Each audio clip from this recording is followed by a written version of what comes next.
Yo, what is up, guys? Welcome back to the channel. My name is Sean, you're in the Pokevault, and today we're going to be talking once again about how to invest in the Pokemon. Scratch that. Today we're going to be talking about how not to invest in Pokemon, and I'm going to share with you 3 easy principles that I follow myself when it comes to buying Pokemon product. Let's get right into it.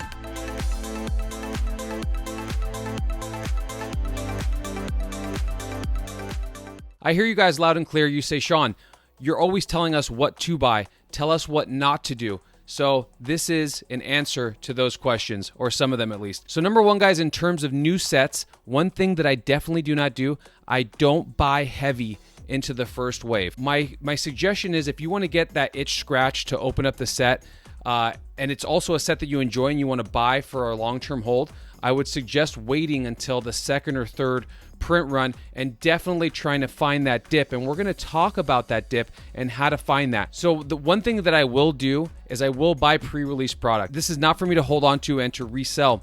This is just simply so I can get my degenerate itches scratched and I can enjoy the set, because at the end of the day, I'm a fan of the TCG in general, and I love opening product by myself and for you guys, in front of the camera.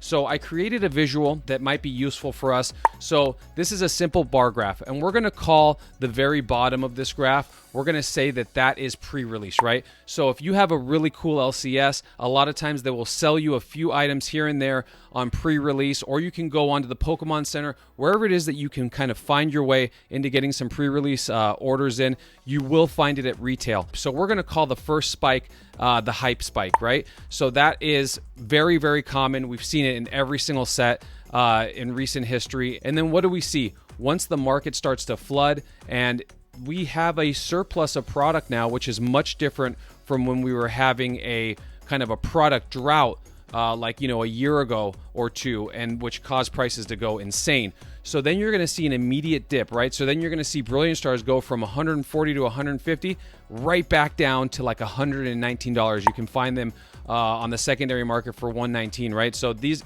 is when competition settles in. This is when the hype is settling down on Brilliant Stars, and you don't see those resellers going for the throat for that 40% increase.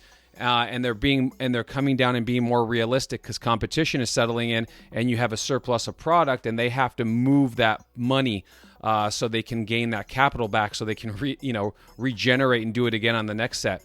And then we're going to call this last spike, even though it does go in waves with the waves when they're released, because when there's a surplus of product, cost obviously comes down. I want to call this last spike, I want to call that the out of print spike, right?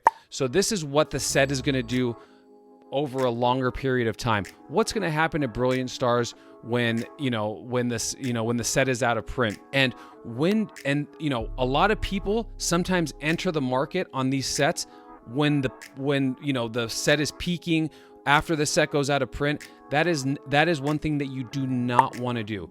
You definitely want to time your purchase, especially with contemporary product. Contemporary product can be so volatile, and the return on investment is not going to be like it was maybe 2 years ago, where you could instantly make 300% on your investment. It's just not like that. So you have to be really in tune with when you're timing your purchase on this particular type of item. So a good barometer that I would use is $150.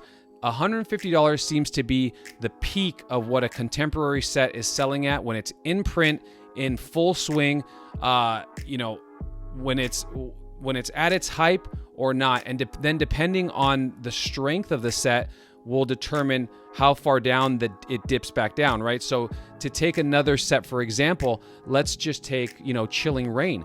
So Chilling Reign, if I remember correctly, that first hype spike went up to what, 130, 140, somewhere in there.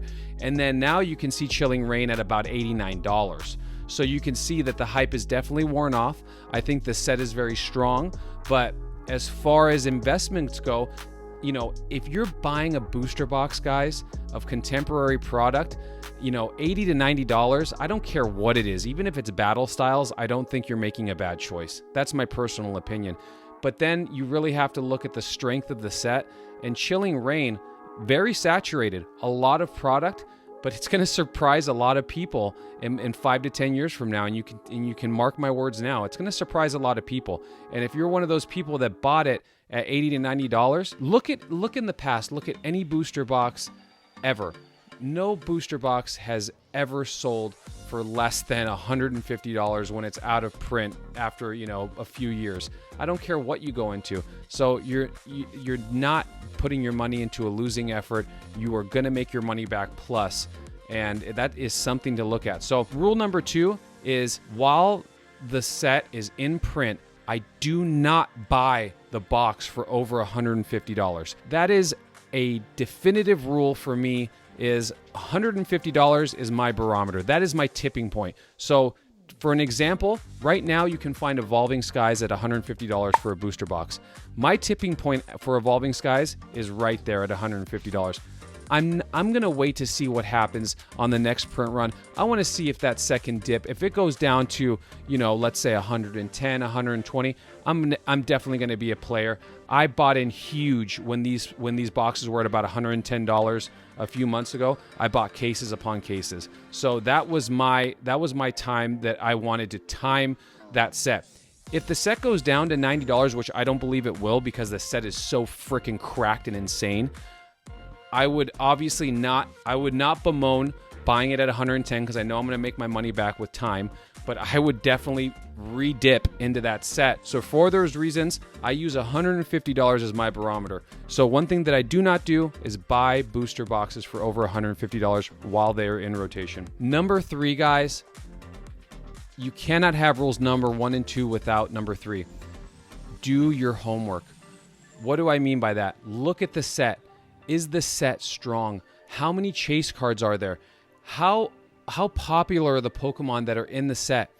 Chances are, if you think the set is insane and you're in love with the set and you're completely nuts over it, chances are good that there is a large portion of the community that thinks the same way as you do, because you wouldn't be a fan of the TCG if you didn't have a lot of like-minded human beings, in your same camp with you, thinking the same way that you do. Take that into consideration. Let's use 2 sets, for example, okay? Let's talk about Battle Styles compared to Evolving Skies. I think those are 2 sets that we can look at that will give us very contrasting views. Battle Styles, I think we can all agree, does not have a lot of chase cards. It has a few, it has that Tyranitar alternate art. It has a few here and there. But when you compare that and you put it next to Evolving Skies, it is absolutely uncomparable.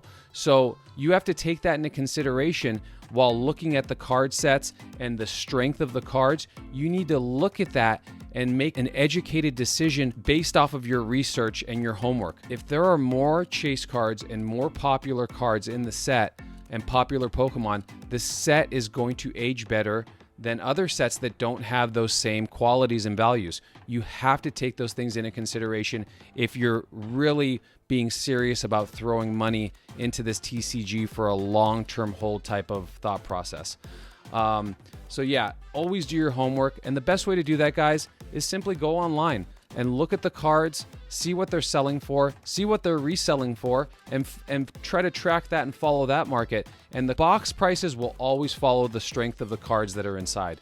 It's natural. So if you have a lot of bangers inside of a set, like Evolving Skies, you can expect that set is going to do well now, it's going to do well next month, and it's especially going to do well when there's no more supply and the set is out of print. That is the definitive moment of when you're going to see what a set can and cannot do. That's going to be it for me, guys. I hope this was helpful. This was something completely different that we've never done before. If you're enjoying the content, if you made it and you've made it this far, definitely hit the subscribe button, hit the like button. It helps us out a lot. And I will see you guys on the next episode. Peace out, guys. Later.